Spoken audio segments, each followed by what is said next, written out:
If Team Secret were to play a Dota game against a 3k MMR stack, who do you think would win? Probably Secret, right? I mean, you can imagine some insane story where the 3k stack wins. Maybe they came up with some incredible cheese strategy and just pulled it off really, really well, leaving no room for Secret to, exploit their skill and experience differential. Maybe it's possible in some very unlikely scenario. So maybe if we're generous, we'll say that if Secret played against the 3k stack 100 times, they'd only win 98. But what would you say if someone asked you whether they were going to win any individual game? If you're looking at Secret about to play this 3k stack, are they going to win? Would you bet on them? I'm pretty sure you'd say yes, they're going to win. And if you were a betting person, you would bet on them. Stories of sexual assault and harassment are exactly like this, statistically speaking. While researchers admit that it's difficult to get an exact number, most studies conclude that only 2% of allegations are false. When you consider how many people never come forward, the real percentage is likely to be even lower. If you need proof of this, just consider how many stories you do hear many years later. That should be enough to show that at any given point in time, many present cases are unreported. So it's really more like asking if you'd believe that Secret will beat a 2k stack or a 1k stack. There are some upper bound projections, I'll admit. Some of the more, let's say, liberal researchers suggest that it might be as high as 10%. Maybe we've got the stats wrong. But even if you take it to be 10%, that's still very much like asking the question of would Team Secret beat a 5k stack? And I think even there, any sort of intelligent Dota thinker would say yes, they would, and they'd believe that they would. Obviously, if Secret go on to actually lose a particular game, you wouldn't keep believing they were going to win it after they'd lost it, because then you'd know they had, for a fact, lost it. But this is how defaults work. Nobody is asking you to believe absolutely and forever that every accusation is true.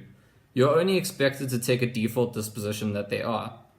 If you see good evidence to the contrary, it may be reasonable to revise this disposition. But your starting point, all else equal, should be to believe accusers.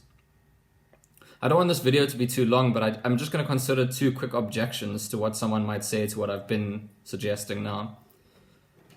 Maybe you'll say the difference is that you know why Secret are favored. You're a Dota player, so you understand, or at least you think you understand, what makes them better. And this makes you more confident in your analysis. You aren't just going on the stats, you're going on how you understand all the advantages they have. But if that's the case, the difference for sexual misconduct is just that you haven't taken the time to educate yourself. If you think it's important, maybe you should. I'll give you a head start.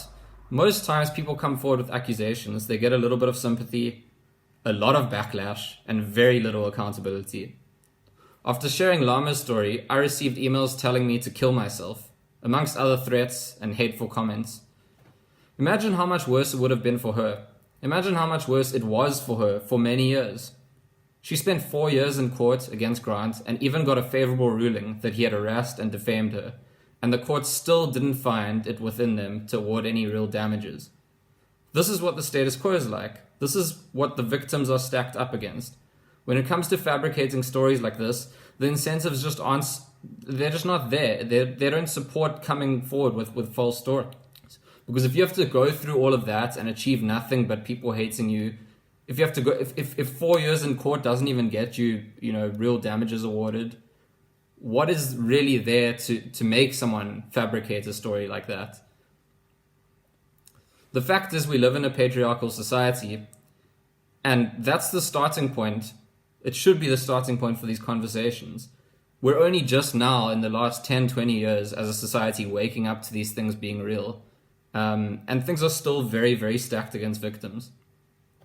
The second objection I'll consider, maybe you'll say that the difference here between whether or not Team Secret will beat a 3k stack and whether or not you should believe an accuser is that the one is more important than the other. It doesn't really matter so much what you think about which team's going to win a game.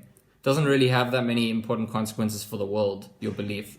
It does matter if you believe an accuser or an accused. That makes a big difference, and that's definitely a valid point. But it's not a reason for staying agnostic.